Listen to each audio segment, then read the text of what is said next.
Hi there, friends. Welcome back to my channel, or if you're new here, welcome. I'm Heather. This is Heather's Hikes and Adventures. Instead of going on an adventure today, though, I'm going to be talking about 5 useful lessons that I've learned since starting my solo camping journey in Terra. And it's actually been almost a full year. It'll be a year at the end of this month. So I figured it was a good time to talk about what I've learned, because I've learned a lot. And 5 lessons in particular struck me as ones that would be good to share with you all to maybe save you a little bit of hassle yourselves. So without further ado, let's get into those lessons. Oh, and I do want to say, before we go any further, I realize I've been a little heavy on the van life videos and a little light on the actual traveling and adventure and hiking videos lately. I'm so sorry. I've been having kind of a creative block when it comes to editing, and like my Grand Canyon one I have to do as all voiceover, and for some reason I just get really overwhelmed. But I am finishing them. They are going to be posted soon. I promise I'm going to get back to showing more of my adventures again. But for some reason I've just been in the mood to share these types of tips and tricks kind of videos lately. I think maybe it's because I'm reminiscing a lot on my very first time getting started around this time last year, gathering everything I thought I was going to need to do this, and how excited I was. And I know a lot of other people are in my shoes this year at this time doing the same. So I think maybe I'm just really motivated to share things that I spent a lot of time thinking about, looking into, stressing over, and just trying to get my rhythm on. So I figure, why not share if it can help at least some of you? So I'm going to stop babbling about that and start telling you about what the actual video is about. So, lesson number 1. Awareness and presence of mind are key. In everything you do, that should be your number 1 priority. It ensures your safety. It limits the likelihood that you might, trip and fall, get hurt, come into some really bad weather, come into an area that's maybe been completely shut down for an accident, and you would have known that if you had checked ahead of time. Those are the kind of things I didn't really spend a lot of time thinking about when I first hit the road. It didn't really occur to me to check the different routes and make sure there was no traffic right before I got started. Like, I had my route planned and saved, and I knew what time I wanted to get started, but I wasn't really thinking like, oh, well, let me check the traffic first and make sure that, there was nothing major, or let me make sure there's no storms expected along the way. If I wait an hour, maybe I'll miss this weather and it'll make for a smoother trip and actually save me some time, those kind of things. So it's always important to kind of be aware of your surroundings, what's going on around you, who's around you, potential threats, hazards, safety risks, all those types of things. I'm very aware when I'm out in nature and outside of my safe space here. When I'm locked in for the night, I'm scrolling on my phone, I'm relaxing. But when I'm out, I have my phone in my pocket or my fanny pack, unless I'm filming with it.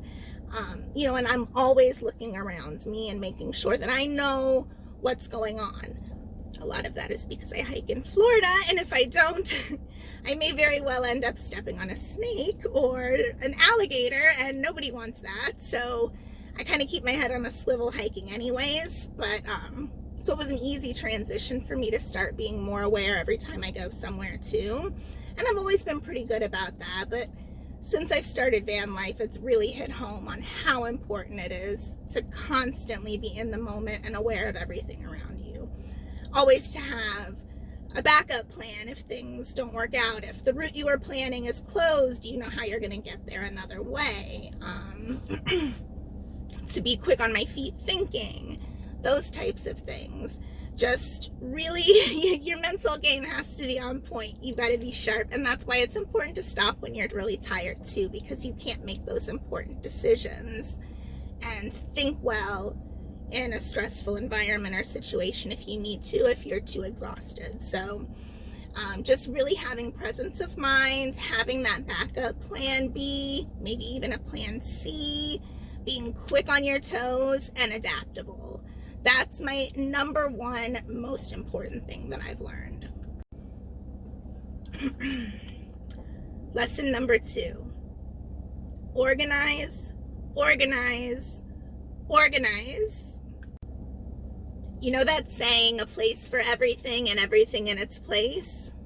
That had to have been made for van life. I'm just saying, when you are car camping or traveling in your vehicle or living out of your van or whatever your personal situation is, organization becomes so much more important. Now, I can tell you my parents are probably watching this, laughing their butts off, thinking, who is she lecturing on organization? I've been over to her house recently.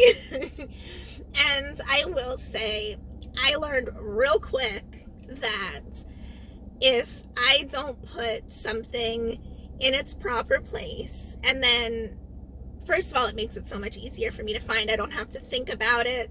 I can't tell you how many times a day I lose my phone in the house by just setting it down in some random place. Well, it's no different in a tiny confined space. If anything, it's worse. If I use something and I don't put it back in the spot that I have designated for it, that's kind of like in my brain, oh, it goes into the black void of nothingness, and I will never see it again until maybe like 6 months from now, when I'm cleaning in some hard to reach crevice that's not even anywhere near where I lost it. You know, I know I'm not alone in this. So my point in bringing that up is just how important it is to be so organized when you're in a small space.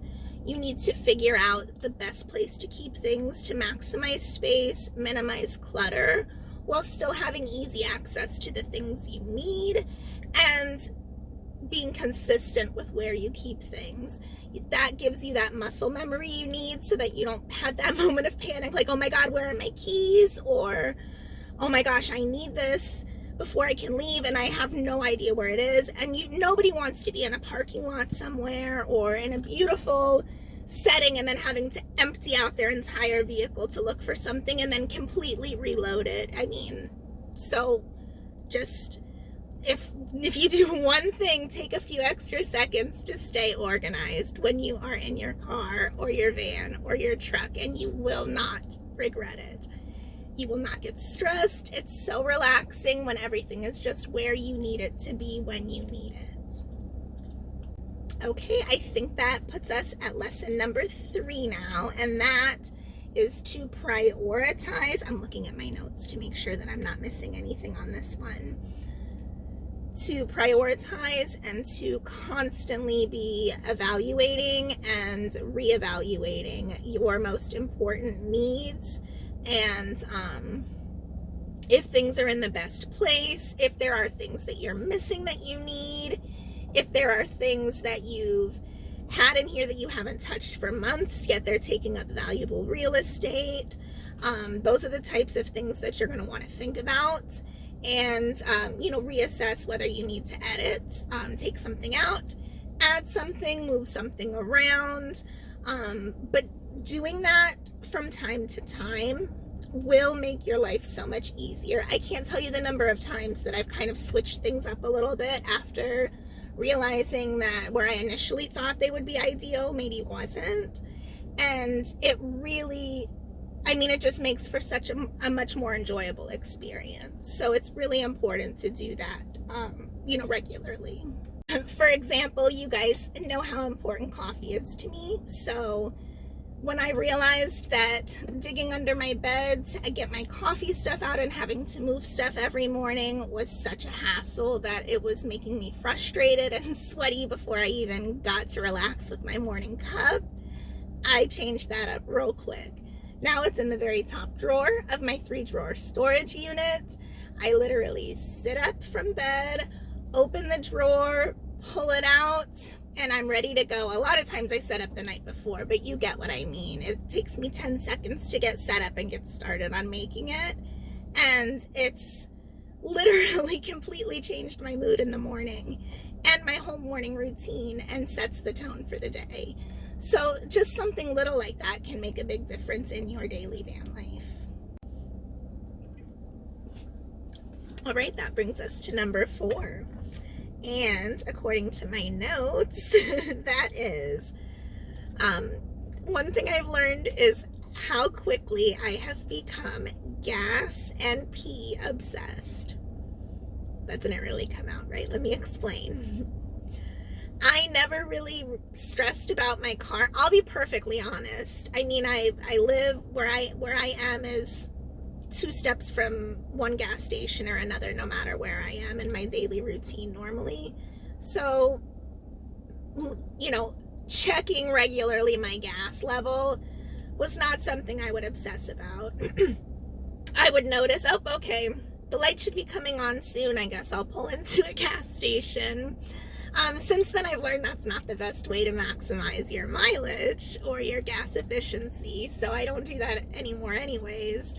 But now if I'm in an area that I'm not familiar with, if I'm traveling a long ways, I'm much more conscious of my gas. When I start approaching close to a half a tank, I'm putting in my Google Maps, searching for gas stations up as a filter on my directions so that I can see when I'm approaching gas stations, because I want to do one that's going to be the quickest detour from my route without having to spend a lot of time adding to my drive time.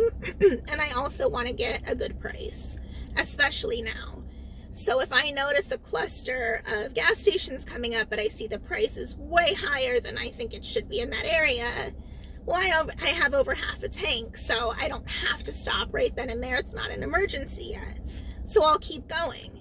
And I can't tell you how many times I've done that, and then sure enough, not even 5-6 miles down the road, it's 20, even 30 cents a gallon cheaper. So I know before I would get so pissed off when that would happen, and I would pay way more just a couple miles ahead. So that's become part of my normal MO when traveling now.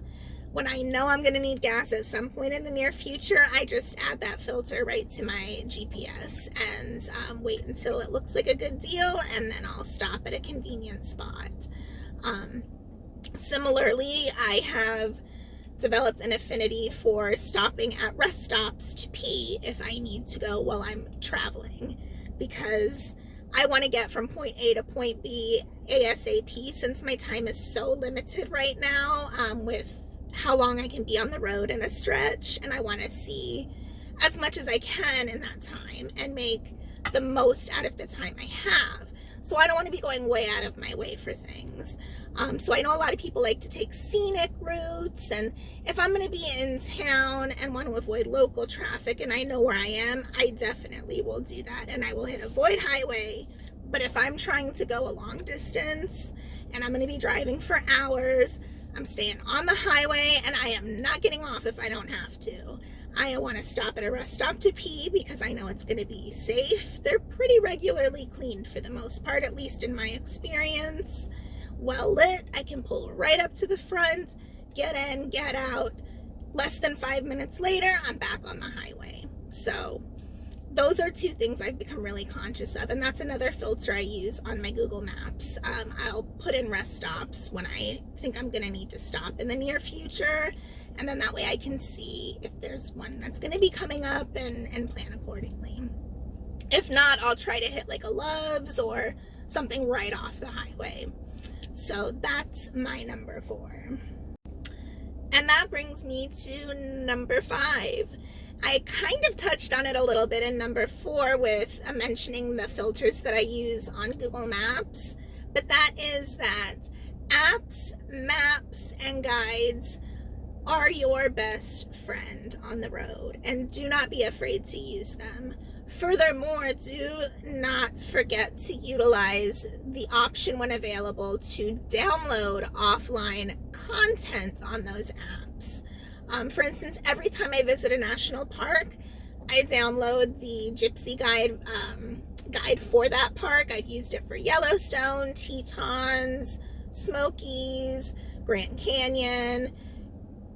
I always make sure to download it before I leave when I have my Wi-Fi on, and that way it just works right off my GPS. I'm actually going to do a video dedicated to my favorite apps. I just wanted to use that as an example. Same thing with All Trails. I make sure to download the trails that I plan on hiking. Even if I'm not sure I'm going to hike it, but I'm interested, I'll go ahead and download it just so that I have it. That way, if my phone service is not reliable, I'm covered. And really use those apps like Netflix. If you download those shows and movies for offline when you don't have, or when you don't want to use your data, or when you don't have service, you still have entertainment. You know, if it's nighttime and you don't feel like reading or doing other things, you're still able to watch your favorite shows and stuff that way. So really utilizing your favorite apps, and especially downloading for offline content, I think I've realized how invaluable that is, and it's saved my bacon more than once. Let me tell you, especially downloading offline maps. When I was in the Smokies, y'all, I would probably still be driving around out there trying to find my way home if it weren't for that. Because when you try to look something up and you don't have good service and it won't pull up, you know that moment of panic, like, oh my God, I don't know where I am and I don't know how to get to where I'm going? Well, if you download the area you're going to be in, you do not have to worry about that panicky feeling. So that's it, folks. Those are 5 lessons that I've learned since starting van life that I wanted to pass along to you. Hopefully you found them helpful. Hopefully you liked this video. If so, please give it a thumbs up, and I will see you guys soon. Thanks for watching as always. Bye.